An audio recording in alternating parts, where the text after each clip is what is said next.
Là, pour le verbe comme le verbe to be, le verbe to be en français signifie le verbe être. I am at home. I am at home. En français, il signifie je suis à la maison. Pour le mettre à la forme négative, nous devons ajouter not. Donc, I am not at home. I am not at home. On a un autre exemple sur le verbe to be toujours. He is a student. He is a student. Pour mettre cette phrase à la forme négative, ça sera dans ces cas he is not a student. Là, c'est la forme longue. Là, dans la forme courte, ça sera he isn't a student. He isn't a student. Il n'est pas un élève. Maintenant, on a encore l'exemple du verbe, par exemple, avoir. Le verbe to have. I have my copybook.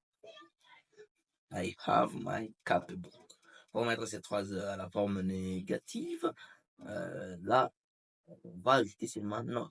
I have not my copybook. I have not my copybook. On a pour d'autres verbes qui ne sont pas peut-être auxiliaires. Par exemple, pour les verbes to wake. To wake. Je vais donner un exemple. He wakes in London. He wakes in London. He wakes in London. Là, c'est à la troisième personne, le verbe doit prendre un S. He wakes in London.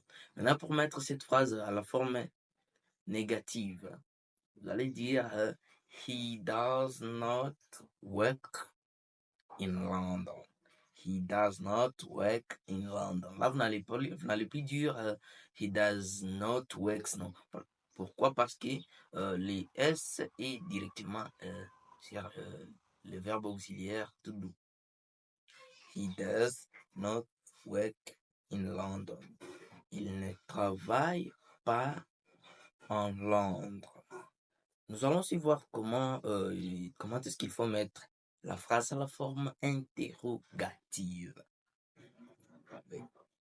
Pour mettre la phrase à la forme interrogative, nous devons changer le verbe, nous mettons en première place, le sujet en deuxième place, et puis la phrase continue.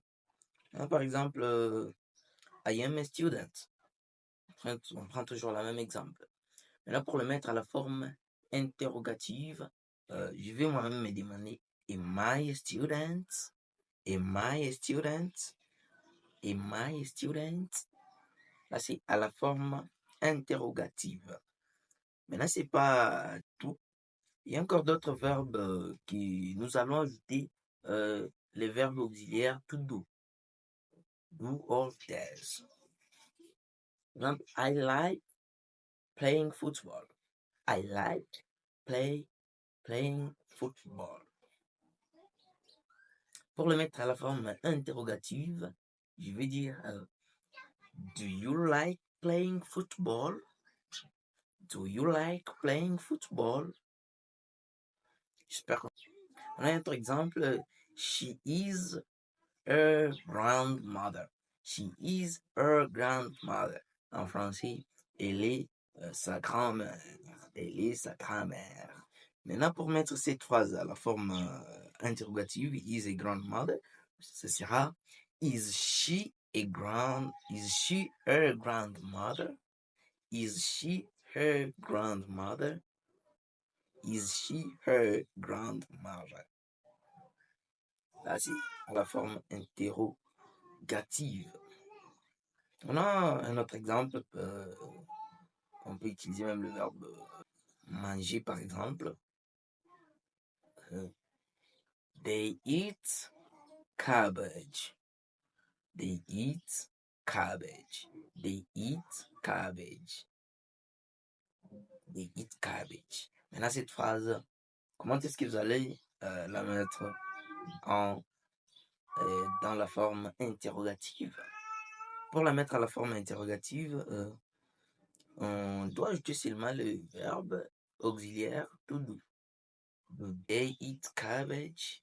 Do they eat cabbage? Donc, en français, cette phrase signifie they eat cabbage. En français, ils mangent les choux. Ils mangent les choux. Ils mangent les choux. Do they eat cabbage? Mange-t-il les choux? Ça, c'est la forme interrogative. On a un autre exemple.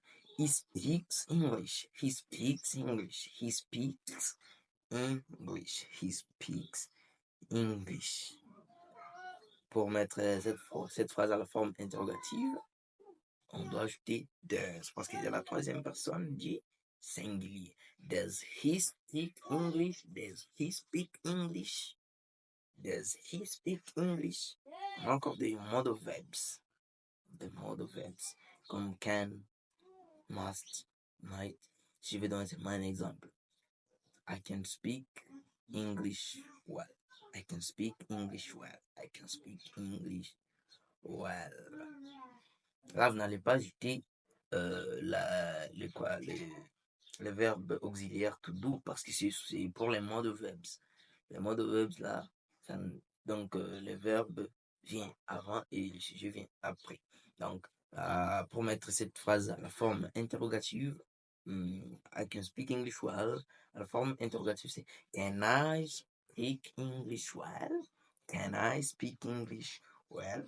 Can I speak English well? Je vais mettre un petit tableau à la fin de cette vidéo pour vous permettre de bien mémoriser le temps présent. J'aimerais seulement vous dire merci pour votre soutien et je vous demanderai seulement de continuer à liker et de vous abonner si vous n'êtes pas encore abonné, commenter et mettre cette vidéo dans les favoris pour ne pas rater la prochaine vidéo qui sera plus intéressante par rapport à celle-ci. Merci.